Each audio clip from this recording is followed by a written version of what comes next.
की जय वंदनीय माता की जय गायत्री मनसा ओम भूर्भुवः स्वः तत्सवितुर्वरेण्यं भर्गो देवस्य धीमहि धियो यो नः प्रचोदयात्। ओम गुरुर्ब्रह्मा गुरुर्विष्णु गुरुरेव महेश्वरः गुरुरेव परब्रह्म तस्मै श्री गुरुवे नमः। ओम अखण्डमण्डलाकारं व्याप्तं येन चराचरं तत्पदं दर्शितं येन तस्मै श्री गुरुवे नमः। गुरु परम पूज्य गुरुदेव की जय। गुरु शब्द इसके पीछे बड़ा ही गूढ़ आध्यात्मिक रहस्य छिपा हुआ है। गु माने अंधकार, रु माने प्रकाश, जो अंधकार से प्रकाश की ओर ले जाए। इसीलिए गुरु वंदना में कहते हैं ज्ञान तिमिरान्धस्याम ज्ञानांजन शलाक्याम चक्षुरुन्मीलितं येन तस्मै श्री गुरुवे नमः। अज्ञान के अंधकार में जो ज्ञान रूपी अंजन की सलाई से हमारी नेत्रों को खोल देता है वह गुरु।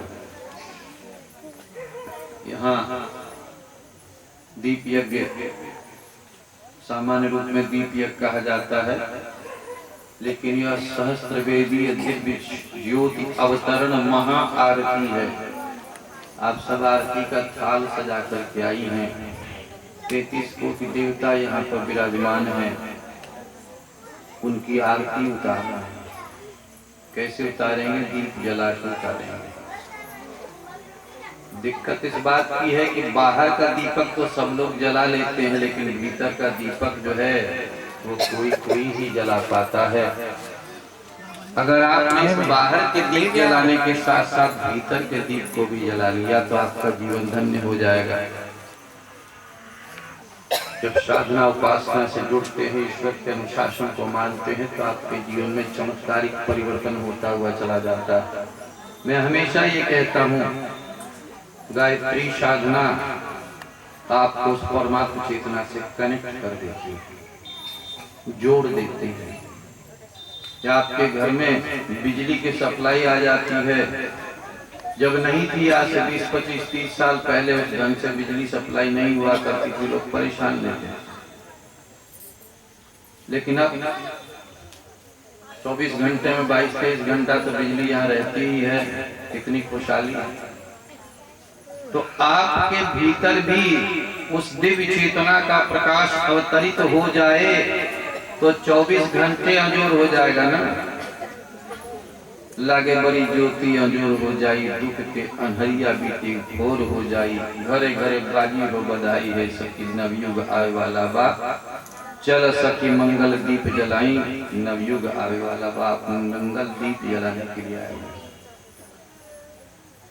आप बाहर का दीप जलाएं, लेकिन अपने भीतर भी उस दीप को जला लेंगे, आप धन्य होते चले जाएंगे। दीपक हर धर्म में दीप जला के पूजा की जाती है। दीप की ज्योति, उसकी बाती अब लौध हमेशा ऊपर की ओर होती है। अग्नि का प्रतीक है दीपक, नीचे नहीं जाता। आज आप और हम जहां हैं उससे और ऊपर ऊंचा उठेंगे और अपने को श्रेष्ठ बनाएंगे। यह जीवन की कक्षाएं हैं। बच्चा पहली क्लास में पढ़ता है, पास होता है, दूसरी में जाता है, पास होता है, तीसरी में जाता है, धीरे धीरे धीरे धीरे बहुत बड़ा जानकार हो जाता है। यह हमारा आपका जीवन भी एक कक्षा के तरीके से है। इस कक्षा में पास हो रहे हैं कि नहीं? इस कक्षा में पास होने के लिए कोई तैयारी नहीं हो रही है। और जब परीक्षा फल मिलेगा, जीवन का अंत समय होता है, भगवान के दरबार में जाएंगे तो पता लगा रिजल्ट फेल। उसी क्लास में भेज देंगे या उससे भी नीचे की क्लास में भेजा जा सकता है। अनंत काल का जीवन।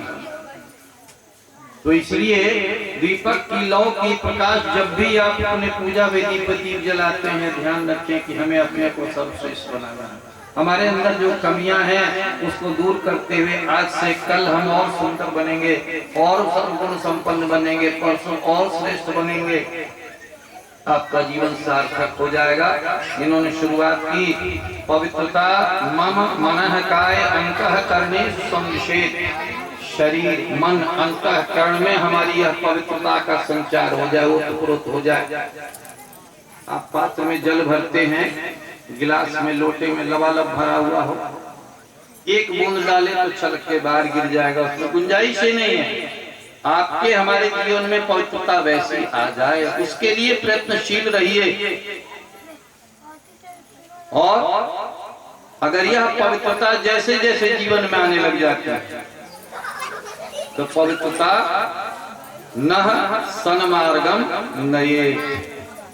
दो रास्ते हैं इस संसार में, एक अच्छा है रास्ता, एक बुरा रास्ता। एक रास्ता प्रिय मार्ग कहलाता है और एक रास्ता श्रेय मार्ग कहलाता है। आपने चुना कौन सा? श्रेय मार्ग देखने में वह हो सकता है कि कठिनाई भरा लगता हो। अब जैसे चर्चा होती है कि नहीं आपको नहीं तो पूजा करनी चाहिए, गायत्री मंत्र का जप करना चाहिए, नहा धो के भोजन बनाना चाहिए, 2-3 दिन से कार्यक्रम में सब बातें बताई जा रही हैं। आपकी आदत नहीं, आपको लगता है तो फालतू की बात करें, सवेरे सवेरे उठना पड़ेगा हमको, तो 8 बजे सो के उठने की आदत है, तो कह रहे 4 बजे 5 बजे उठ जाओ। मन करता है तो नहाते, मन करता तो नहीं नहाते, कहते हैं रोज उठ के पहले नहाओ। बहुत सारे लोग जो आलस्य में प्रमाद में जीवन बिता रहे हैं उनको भारी लगता है, लेकिन जो बताया जा रहा है वो श्रेय मार्ग है, कल्याण का रास्ता है। आपका जीवन संवरता हुआ चला जाएगा देव शक्तियों का आशीर्वाद से। अंग्रेज भी समझते थे इस बात। अंग्रेजी में कहावत बना दी गई, early to bed and early to rise makes a man healthy wealthy and wise. जल्दी सो जाओ, जल्दी उठो। केवल इतना अगर नियम बना लिया आपने तो आपको स्वस्थ बना देगा, धनवान बना देगा, बुद्धिमान बना देगा। आर्य समाज के संस्थापक स्वामी दयानंद ब्रह्म मुहूर्त में उठ करके उपासना के बाद में टहलने जाया करते थे। अंग्रेजों का राज था, कुछ अंग्रेज ऑफिसर भी उधर से टहलते हुए आते थे, नजर मिलती थी, दुआ सलाम हो जाती थी, परिचय हो गया था। लेकिन कुछ समय के बाद में एक दिन एक अंग्रेज अधिकारी जो परिचित था उसने कहा कि महात्मा जी, मिस्टर स्वामी, हमारा अंग्रेजों का राज हिंदुस्तान में है, इंडिया में है, आपको क्या लगता है? स्वामी दयानंद ने कहा कि अब जाने वाला है, ये राजपाट नहीं रहेगा। क्या बोलते हैं? हमारा राज चला जाएगा, ब्लैक इंडियंस आजाद हो जाएगा। हा? स्वामी जी ने पूछा, उसने क्यों? बोला इसलिए बोल रहा हूं कि पहले मैं जब टहलने के लिए जाता था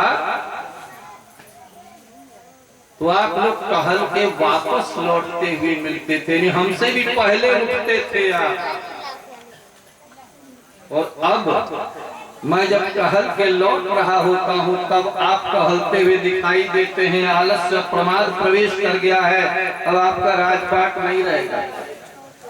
आप और हम भी अपने जीवन में यदि चाहते हैं कि राज भोग लें, जो भी हमारे पास है, छोटा है घर परिवार, आपका राज्य ही तो है। तो मुझे कहानी याद आ गई, बड़ी सुंदर प्रसंग बस याद आ गई। क्या फर्क पड़ जाता है। एक व्यक्ति ने सुनाया था,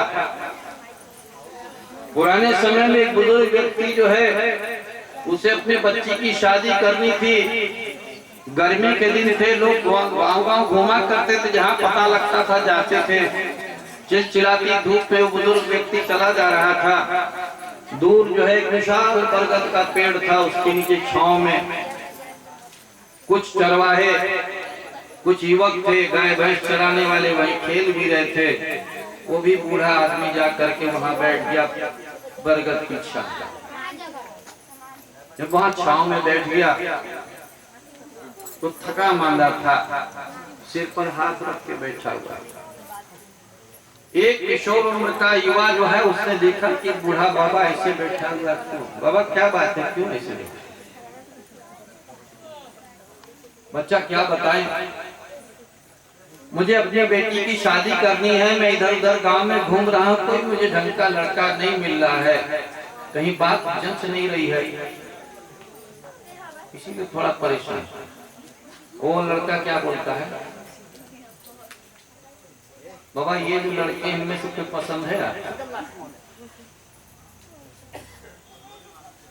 बाबा के दिमाग में खटका कि लड़का तेज दिखाई देता है, ढेर बतिया होता, होशियार बुझाता, चालाक बुझाता, हे बबुआ कोई हमरा पसंद बड़ा, तुम ही पसंद हो।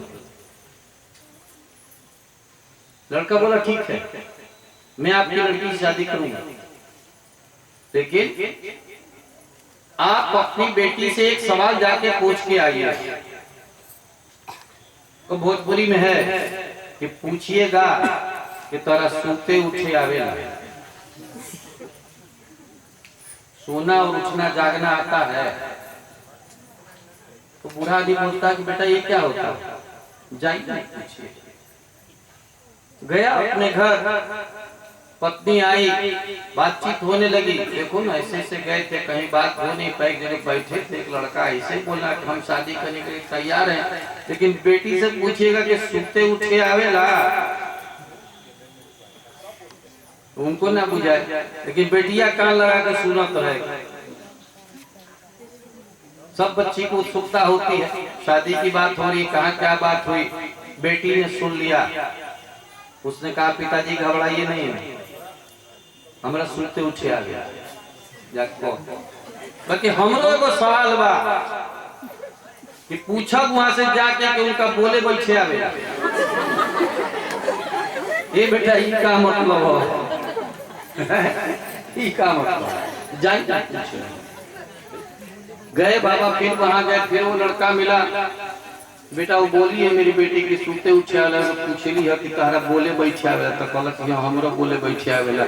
बियाह हो गल, अब बूढ़ा बूढ़ी के मन में एक हुदहुदी ले रहे, अरे भाई ये कौन सा फार्मूला था, इस सबका जो है सीक्रेट वर्ड था, अब तो शादी होगी, अब तो बताओ ना। तो दोनों ने कहा, लड़की ने कहा, इन्होंने पूछा था कि सुते उठे आवेला। विवाह के बाद स्त्री जिस घर में जाती है, लड़की गृह लक्ष्मी हो जाती है, उसको पूरे परिवार को, समाज को मिला करके चलना होता है, तो सबकी सेवा करके, खिला के पिला के सबसे अंत में सुतेला, जो पहला ही सुते, और सबसे पहले उठ जाना है घर में, तो सूते उठे आवेला। वही मैंने कहा मुझे आता है, मेरा संस्कार है, मैं परिवार को साथ लेके चल सकती हूँ। तो उस लड़के ने कहा, इन्होंने पूछा कि बोले बैठे आवेला, बोलना और कहाँ बैठना आता है, इनका कहने का मतलब है कि समाज में कहीं आप बैठे तो आपकी जो बात निकलती है वो सोच समझ के ऐसी बात कहिए कि कोई उसका खंडन नहीं करे, कोई उपहास न करे, मजाक का पात्र न बन जाए, और बैठिए ऐसी जगह पर जहां से कोई आपको उठाए नहीं कि आप गलत जगह बैठ गए, उठा हो कहाँ बैठ गए, बैठा। ये सभ्यता है। तो यही सबसे बड़ी बात है, आपके हृदय में जब ज्ञान की दिव्य ज्योति जागृत हो जाती है, आपको श्रेय मार्ग की बात बताई जाती है कि आपके जीवन का कल्याण कैसे होगा, तो आपको समझ में नहीं आता, करे हमारे तो ये सब नहीं। श्रेय मार्ग जो देखने में थोड़ा कष्टप्रद हो, लेकिन कल्याणकारी उसका परिणाम शुभ होता है, तो प्रेय मार्ग भोग का रास्ता है। खाओ पियो ऐश करो, दिन भर टीवी देखो, सीरियल देखो, सोते रहो 8 बजे तक, आपको बड़ा अच्छा लग रहा है कि हम बड़ा बढ़िया करते हैं, लेकिन आपका शरीर बीमारियों का घर हो जाता है, आपका परिवार बर्बाद होने लग जाता है, आपके बच्चों के संस्कार खराब होते चले जाते हैं, आपको लगता है कि हम बहुत अच्छा कर रहे हैं, लेकिन आप अपने घर परिवार जिंदगी को खुद को बर्बाद करते चले जा रहे हैं। श्रेय मार्ग और प्रेय मार्ग, यह दिव्य ज्योति जो आपके हृदय में प्रज्वलित होने जा रही है, ये ज्ञान का प्रकाश आपके हृदय में आ जाएगा, आपको जिम्मेदार बना देगा, आप कर्तव्यनिष्ठ बन जाएंगे, आप ईमानदार बन जाएंगे, आपकी कीमत लगने लगेगी। मेरे यहाँ विद्यालय चलता था उस समय, कुछ बच्चों से मैंने कहा, हमारे साथ में थे, मैंने कहा एक वर्ड इंग्लिश में आता है पोर्क, PORK, पोर्क। पोर्क का मतलब तो वैसे सुअर का मांस होता है, लेकिन याद करने के लिए मैंने कहा पोर्क याद कीजिए। इस दुनिया में आपकी कीमत इन गुणों के आधार पर लगती है। आप कीमती बनना चाहते हैं तो पहली क्वालिटी है P for punctuality, you must be punctual. नियमितता होनी चाहिए। आपको कोई कहे नहीं।